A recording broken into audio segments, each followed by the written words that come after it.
To politics right now with a government shutdown looming. Last night, a Republican-backed bill to avoid a shutdown failed in the House. And now lawmakers on both sides of the aisle are pointing fingers. NBC's Bree Jackson has the latest from Washington. And Bree, lawmakers are headed back to the negotiating table with little time to spare.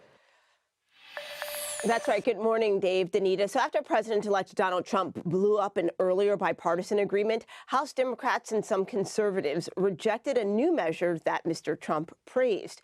House Minority Leader Hakeem Jeffries called that proposal, quote, laughable. The chaos continues on Capitol Hill. On this vote, the yeas are 174, the nays are 235, one voting present. Two-thirds not being in the affirmative, the rules are not suspended and the bill is not passed. The House rejecting a plan backed by President-elect Donald Trump to keep the federal government up and running through March 14th.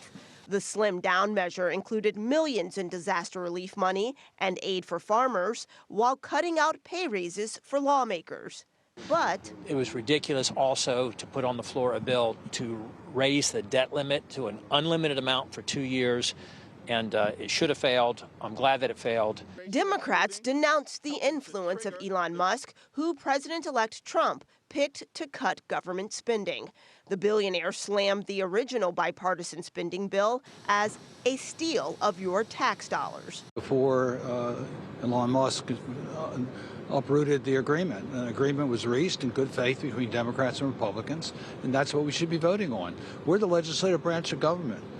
Mr. Musk is not the legislature. As talks continue, some conservatives are demanding more cuts. I want appropriators and leadership, who are always the ones who are obstacles to actually cutting spending, to pony up and explain why they won't agree to the spending cuts that we said we should put in place. We're elected to pass a budget.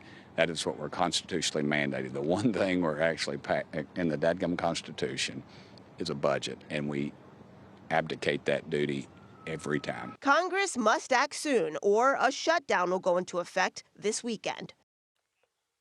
And if a shutdown does happen, the federal government would be unable to pay its millions of employees, including service members, just before the holidays. And hundreds of thousands of government workers could be furloughed. Dave? Wow. All right, Bree Jackson live for us this morning in D.C. Bree, thank you.